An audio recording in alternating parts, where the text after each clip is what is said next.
I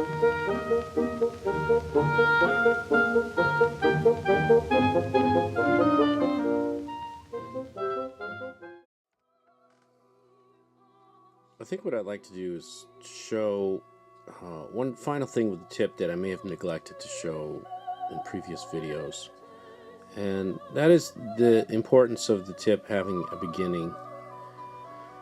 This is what we kind of inherit from the French style of reed making, is that the tip is the essential part of the reed, and where it starts to vibrate is crucial to it. It's not just one, some people have interpreted that as being a long slope from the back to the front. It's not.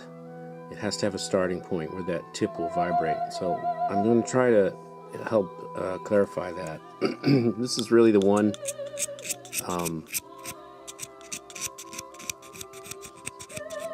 aspect that is not talked about much. And we talk about scraping the tip, but we don't talk about the importance of where you scrape that tip and for what reason. So I'm just removing bark right now, but then I'll show you what I mean.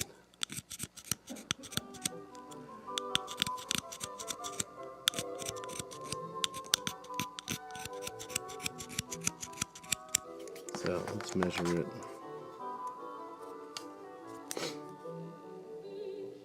Okay, so we want to start around 66, and that's about where it is.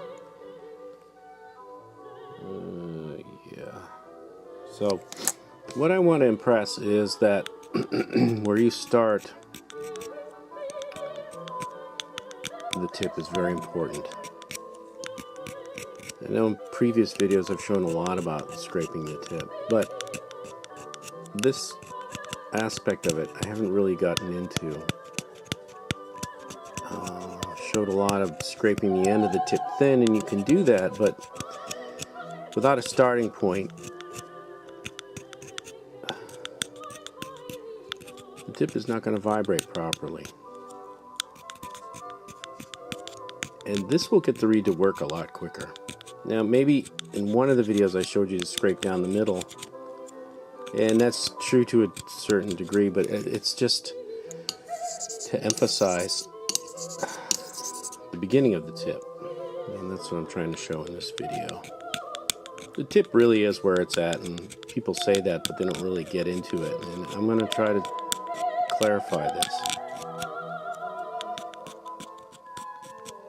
And I've seen many reed makers make reeds like this. Many very good, skilled reed makers make reeds like this.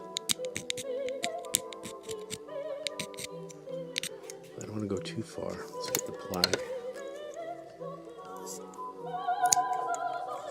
You can kind of see where we are now.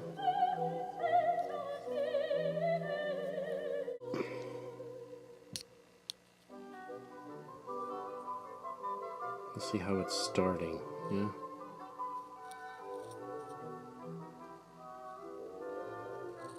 And the importance of that.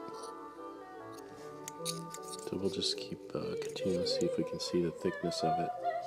Yeah. Getting close. It's almost as though you want a straight across.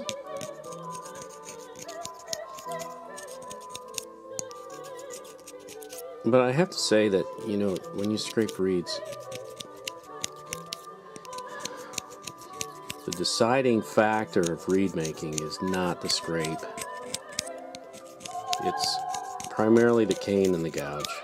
It almost doesn't matter how you scrape, you know, to a certain degree, because if the cane isn't any good and the gouge doesn't work well, it doesn't matter how you scrape the reed. You won't have anything. It will not yield you a good reed.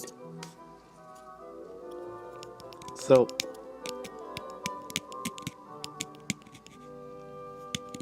I'm just trying to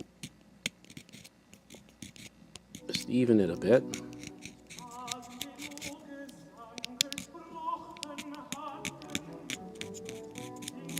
And you know, in the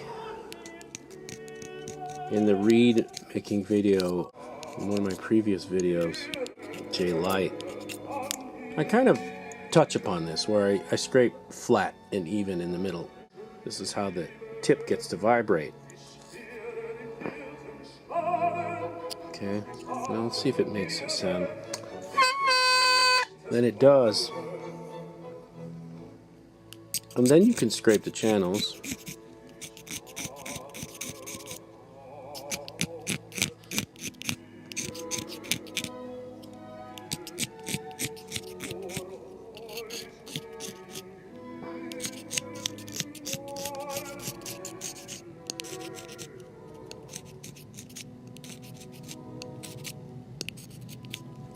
And that should bring more out.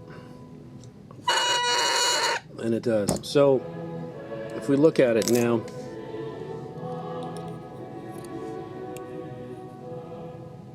you can see that there is a definite starting point. It may not be even. I can fix that. But that needs to be there. Now, you might think, well, it's too obvious. And I would tell you it's not at this stage in the reed. It needs to be there. And this is how we get that reed to vibrate. And you can see that the reed is a little more substantial than the tip, but it still vibrates very well. What happens if you scrape the end of the tip, you know, like I've shown in other videos, the Philadelphia reed, where we just continually scrape the end of the tip until it's wafer thin or less. That will be cut away anyway, so it's almost not necessary. But if you make your reeds like this, where there's that definite starting point in the middle, and I don't mean gouge the middle, I mean start the middle, then you will free up the reed a lot sooner.